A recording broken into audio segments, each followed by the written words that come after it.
Good evening, students. Today I will teach you about the mean, variance, standard deviation, and after that the heritability. Okay. In this section we will study the definition, formula, and how can we use in plan bidding. Okay. Okay, that is the thing. And let us start with the mean. Mean is nothing is that it is a sum of observation and just divided number of observation. That is the mean. Suppose करो कि आपके पास 5 observation है, 1 2 3 4 5 and 6 4 up to 5. Okay, तो just you add them कि 1 + 2 + 3 + 4 + 5. Okay, तो इनको add कर लेना और टोटल नंबर ऑब्जर्वेशन कितनी है, 5 है. तो उससे डिवाइड 5 से करने के बाद में उसका मीन निकल जाएगा. ठीक है, तो ये जस्ट मीन है. ठीक है, तो ये मीन ये बताता है कि ऑन एवरेज इसका इतना है. मतलब कि जैसे 1 से लेके 5 तक, तो इसका क्या एवरेज है, लगभग क्या आ जाएगा, 2.5 आ जाएगा. तो 2.5 वो दोनों ऑन एवरेज उसको बता देता है कि एवरेज इसके हाइट इतनी, एवरेज इसकी वेट इतना है, एवरेज ये ग्रेन यील्ड आएगी. ठीक है ना, ऑन एवरेज ये बताता है, जिसको ये मीन बोलते हैं. मीन जस्ट कुछ नहीं है, जस्ट सम ऑफ ऑब्जर्वेशन. ठीक है, उसको डिवाइड कर देना नंबर ऑफ ऑब्जर्वेशन से, तो उससे हमारा मीन निकल जाएगा. और उसके बाद में आता है वेरिएंस. वेरिएंस क्या होता है, average of squared differences from the mean. इसका मतलब क्या होता है कि जैसे आपके पास क्या है जैसे प्लांट हाइट हो गई, 5 प्लांट है आपके पास में, 5 प्लांट की प्लांट हाइट क्या है, 1 2 3 4 एंड 5. ओके, 5 प्लांट है, 5 प्लांट की हाइट है 1 सेंटीमीटर, 2 सेंटीमीटर, 3 और 4 5 सेंटीमीटर. ओके, तो अब इन सभी का क्या करना है, आपको मीन ले लेना है. मीन आपका ऑलरेडी बताया 2.5 आपका मीन आ गया. तो अब क्या करना है, वेरिएंस निकाल के बाद में ईच ऑब्जर्वेशन को उसके मीन से माइनस करना है, और माइनस करके उसका सम ले लेना है, और उसका बाद में नंबर ऑफ ऑब्जर्वेशन जितनी है, जैसे 5 है, उससे आप डिवाइड कर देना है, तो उसका वेरिएंस आपका निकल जाएगा. यानी कि जैसे आपका मीन 2.5 आया, नंबर 1 ऑब्जर्वेशन क्या, 1 - 2.5, 2 - 2.5, 3 - 2.5, 4 - 2.5 और 5 - 2.5. ठीक है, ये निकाल के इसका सम करना है, फिर नंबर ऑफ ऑब्जर्वेशन से आप डिवाइड कर देंगे तो आपका वेरिएंस निकल जाएगा. वेरिएंस ये बताता है कि कितना डिफरेंस है आपकी पॉपुलेशन में. जितना ज़्यादा वेरिएंस होगा उतना ही ज़्यादा आपका डिफरेंसेस आएगा उसके अंदर. ठीक है, और बाद में स्टैंडर्ड डेविएशन क्या होता है, जस्ट इसका अंडर रूट कर देना है. अंडर रूट कर दोगे वेरिएंस का तो आपका स्टैंडर्ड डेविएशन आ जाएगा. मतलब कि मीन से कितना स्टैंडर्ड लेवल पे वो वेरिएबल कितना है, वेरिएंस कितना है, मतलब उसमें चेंजेस कितना है. तो अब फर्दर स्लाइड में अपन देखेंगे उसको. और स्टैंडर्ड डेविएशन को जो डिनोट किया जाता है वो सिग्मा से किया जाता है. ठीक है, और ये जो सिग्मा है वो एक ग्रीक लेटर है. ठीक है, फॉर्मूला क्या है, स्क्वायर रूट ऑफ वेरिएंस. ठीक है, अब बाद में इसको देखते हैं लेटर स्लाइड में इसका मीनिंग क्या है. जैसे यहाँ पे मैंने एग्जांपल के तौर पे दिखा रखा है कि जैसे यहाँ पे डॉग की साइज दिखा रखी है. ठीक है, तो डॉग की साइज में क्या वेरिएशन है, यहाँ दिखा रखा है बड़ा वाला डॉग है ना, फिर मीडियम वाला सबसे लोवेस्ट है, फिर 2 डॉग दिखा रखे है ना, और यहाँ पे इनकी हाइट दिखा रखी है. ठीक है, ये 1 2 3 4 5 डॉग्स हो गए, और इनकी हाइट है 0 से लेकर 600 तक. ठीक ना, तो अब इन डॉग की हाइट आपको 600 421 70 430 300, ये आपकी डॉग की हाइट आपको दिखा रही. आप मीन कैसे निकालेंगे, इन सभी को ऐड कर दो और नंबर ऑफ ऑब्जर्वेशन कितनी है, जैसे 5 डॉग है. ठीक है, तो 600 + 470 + 170 + 430 + 300. ठीक है, इसको सभी को ऐड कर दो. ऐड करके नंबर ऑफ ऑब्जर्वेशन कितनी है, 5 है, 5 डॉग है. तो डिवाइड कर देंगे तो आपको 394 आपका एवरेज आ जाएगा. कि इन 5 डॉग की जो एवरेज जो हाइट है ना वो 394 है. ठीक है ना, तो ये वाली चीज़ है. अब वेरिएंस कैसे निकालेंगे आगे देखते हैं. ठीक है, तो यहाँ पे जो डायग्राम में आप देख रहे हैं, जो ग्रीन लाइन दिख रही है, ये तो आपकी हो गई भैया एवरेज हो गई 394. 394 क्या है, ये ग्रीन लाइन डिनोट कर रही है कि इसका एवरेज है सारे डॉग का. ठीक है, ये समझ लो कि 5 डॉग का मीन हाइट ये है वाली है. फिर क्या करेंगे, आप वेरिएंस निकालेंगे. वेरिएंस निकालने के लिए क्या करना है, सभी का जो मीन जो ईच ऑब्जर्वेशन से माइनस करेंगे उसके मीन से. ठीक है, जो 600 आया था, 600 में 394 माइनस करेंगे, माइनस करके स्क्वायर कर देना उसका। ऐसे सारी ऑब्जर्वेशन से मतलब कि माइनस करना है मीन से, मतलब ईच ऑब्जर्वेशन का मीन से माइनस करके उसका स्क्वायर कर देना है। ठीक है, तो पहली ऑब्जर्वेशन हमारी क्या थी, 600 थी। ठीक है, तो 600 को माइनस कर देंगे, आपका मीन क्या था, 394 था, तो 600 माइनस 394 उसका स्क्वायर कर देंगे, तो यानी कि जो माइनस करने के बाद 206 आता है, उसका स्क्वायर कर दो। ऐसे ही करके जो सेकेंड ऑब्जर्वेशन लेंगे, जो भी आपकी सेकेंड ऑब्जर्वेशन थी वहाँ पे, तो वो उसका माइनस करने के बाद 76 इसका स्क्वायर कर देंगे। ऐसे करके जो जो पांचों डॉग्स हैं उन सभी का हमें वेरिएंस निकालेंगे। ठीक है, मतलब और बाद में फॉर्मूला, बाद में उसको डिवाइड भी करना 5 से, मतलब कि स्क्वायर करने बाद में 5 डिवाइड कर देंगे तो उसका वेरिएंस आ जाएगा। ठीक है ना, तो अब ये जब जितना जिसका वेरिएंस आया है, ठीक है, तो वहाँ पे 206, ठीक है, तो 206 ये पहले डॉग का है वेरिएंस, 76 इसका सेकंड, थर्ड, फोर्थ, फिफ्थ का 94, यानी कि नेगेटिव आएगा तो जो जो मीन है उसके नीचे उसका वैल्यू सेट होगा, जो पॉजिटिव होगा उसका एवरेज से ऊपर वैल्यू लिखा जाएगा। ठीक है, तो इसमें जिसकी जितना ज़्यादा वेरिएबिलिटी है उसका, जो यहाँ पे जो तीर का जैसे टाइप से निशान दिखा रखा, तो उसका चेंजेस उतना ही ज़्यादा दिखाएगा मीन से, मतलब कि मीन वैल्यू से जिसका ज़्यादा डेविएशन शो होगा उसका उसमें ज़्यादा वेरिएशन है। तो ऑब्वियसली जो फर्स्ट वाला डॉग आपने डायग्राम में देखा कि उसका हाइट ज़्यादा दिख रहा है, और जो जो थर्ड वाला डॉग था उसका लोवेस्ट हाइट था, तो आप फर्स्ट और सेकेंड थर्ड डॉग को देखेंगे तो उसका मतलब वेरिएंस भी ज़्यादा होगा। 206 देखो कितना ज़्यादा वेरिएंस है, और 224, ठीक है, इसका भी वेरिएंस बहुत ज़्यादा है। लेकिन देखो देखो फोर्थ वाले डॉग जिसका अंदर वेरिएंस बहुत कम है, इसका 36 ही, तो ये जिसका वेरिएंस कम होता है वो एवरेज के आसपास ही घूमता है उसका वैल्यू। ठीक है, यानी कि उसका वेरिएशन नहीं है उस पॉपुलेशन में। तो जिसके अंदर जिस ऑब्जर्वेशन किया, जिस प्लांट किया, जिस डॉग की जितना ज़्यादा उसमें वेरिएशन होगा, भले उसकी हाइट का ले लो, भले उसका वेट का ले लो, भले प्लांट के अंदर ग्रेन यील्ड का ले लो, तो जिसका जितना ज़्यादा चेंजेस होगा, मीन से जितना कोई वैल्यू जितना दूर होगा उसका वेरिएंस उतना ही ज़्यादा होगा। तो ये सीधी सी बात है। नेक्स्ट आ जाता है कि स्टैंडर्ड डेविएशन क्या होता है। स्टैंडर्ड डेविएशन कुछ नहीं, स्क्वायर रूट ऑफ वेरिएंस, जो वेरिएंस आया उसका आपको स्क्वायर रूट कर देना है, तो आपका स्टैंडर्ड डेविएशन आ जाएगा। लेकिन स्टैंडर्ड डेविएशन एक्चुअल में है क्या, आपका वेरिएंस आया था वो आप ये समझेंगे, जैसे वेरिएंस आएगा 21,704, ये आपका वेरिएंस आया था। अब इसका अंडर रूट कर देंगे तो आपका आ जाएगा स्टैंडर्ड डेविएशन। अब हमारा स्टैंडर्ड डेविएशन इसका स्क्वायर रूट करने के बाद में आया 147 आया।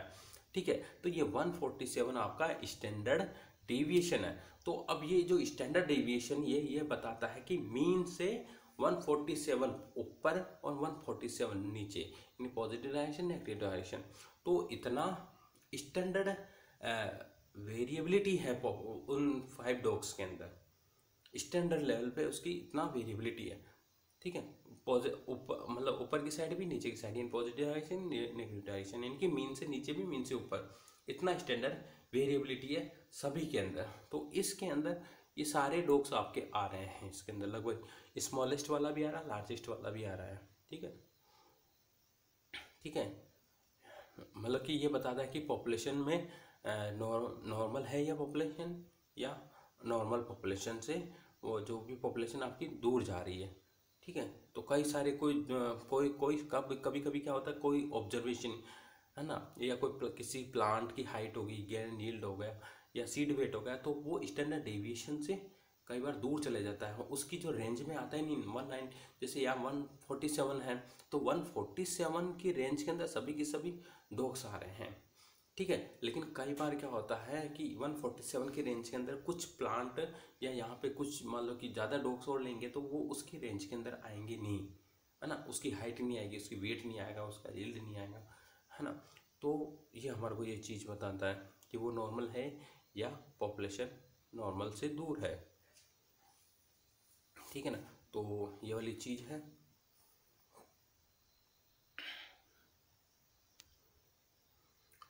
और एक और चीज़ हम बता देता हूँ कि यदि दो टाइप का चीज़ है कि इसका फॉर्मूला जो स्टैंडर्ड डेविएशन है उसका जो फॉर्मूला होता है वो दो टाइप का हो सकता है कि आप जो पॉपुलेशन का आप स्टैंडर्ड डेविएशन निकाल रहे हैं या आप सैंपल का निकाल रहे हैं। जब आप सैंपल का स्टैंडर्ड डेविएशन निकालेंगे तो आपको क्या बोलते हैं n-1 से डिवाइड करना है, यानी कि एक ऑब्जर्वेशन को माइनस कर देना है। और यदि आप पॉपुलेशन का स्टैंडर्ड डेविएशन निकाल रहे हैं तो फॉर्मूला अलग होगा, वहाँ पे केवल n से आपको डिवाइड करना है, यानी कि ईच ऑब्जर्वेशन को उसको मीन से माइनस करना है, फिर इसको स्क्वायर कर देना, स्क्वायर करके उसको नंबर ऑफ ऑब्जर्वेशन से डिवाइड करना है, फिर उसका अंडर रूट लेना है। तो आपका ये पॉपुलेशन का स्टैंडर्ड डेविएशन हो जाएगा। और सैंपल का आपको स्टैंडर्ड डेविएशन निकालना है तो वही क्या फॉर्मूला होगा 1/n-1 summation xi minus x bar क्या मीन होगा, उसका स्क्वायर कर देना और उसका समीशन कर देना उसके बाद में। तो ये आपका सैंपल का स्टैंडर्ड डेविएशन हो जाएगा। बस ध्यान ये रखना है, इसमें सैंपल के स्टैंडर्ड डेविएशन निकालते हैं तो वहाँ पे n-1 करना है, और बाकी जो पॉपुलेशन का स्टैंडर्ड डेविएशन निकालते हैं तो वहाँ पे नॉर्मली n से ही डिवाइड करते हैं। ठीक है ना। पॉपुलेशन सपोज करो कि ये मैंने 5 डॉग सेलेक्ट किए, एक्चुअल में थे कितने डॉग्स पॉपुलेशन के अंदर, सपोज पॉपुलेशन में 1000 डॉग थे, उन 1000 डॉग्स में मैंने 5 डॉग्स को ही सेलेक्ट किया, तो ये सैम्पलिंग कर दी मैंने, तो 5 डॉग्स की सैम्पलिंग क्या वो सैंपल है। और बाकी जो होल पॉपुलेशन तो 1000 थी। ऐसे प्लांट के केस के अंदर जब हम फील्ड के अंदर जब डाटा लेते हैं तो फील्ड में बहुत सारे प्लांट होते हैं, थाउजेंड्स ऑफ प्लांट्स होते हैं, तो थाउजेंड्स ऑफ प्लांट का तो डाटा हम नहीं लेते, हम तो केवल कुछ सैंपल्स जो सबसे अच्छा परफॉर्मेंस शो करते हैं पॉपुलेशन में, उन सुपीरियर प्लांट को हम सेलेक्ट करते हैं।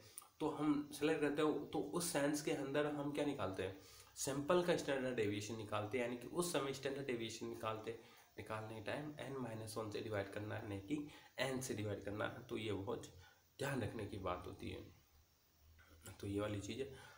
तो मेरे अंदाज से आप सभी को समझ में आया होगा कि क्या है मीन तो कुछ नहीं है, सब मतलब कि ऑन एवरेज वैल्यू है।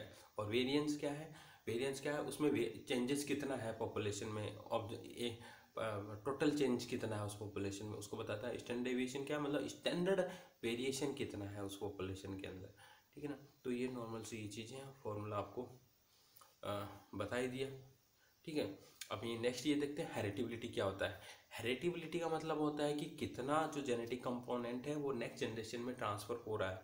यदि सपोज करो कोई भी प्लांट्स है उसका जो जेनेटिक पोटेंशियल है वो 100% as it is next generation के अंदर ट्रांसफ़र हो रहा है, तो दैट मीन कि उसकी हेरिटेबिलिटी 100% होगी। यदि कोई ट्रेट 100% नेक्स्ट जनरेशन के अंदर ट्रांसफ़र नहीं हो रहा है तो दैट मीन कि वहाँ पे कुछ ना कुछ एनवायरमेंटल फैक्टर है। कोई भी टेम्परेचर हो गया, फूड हो गया, न्यूट्रिशन हो गया, कोई हीट हो गया या वाटर हो गया, तो ये कोई से बायोटिक स्ट्रेस आपके हो सकते हैं एज एनवायरमेंटल फैक्टर, जो उस जेनेटिक कंपोनेंट को नेक्स्ट जनरेशन के अंदर ट्रांसफ़र होने से रोक रहे हैं।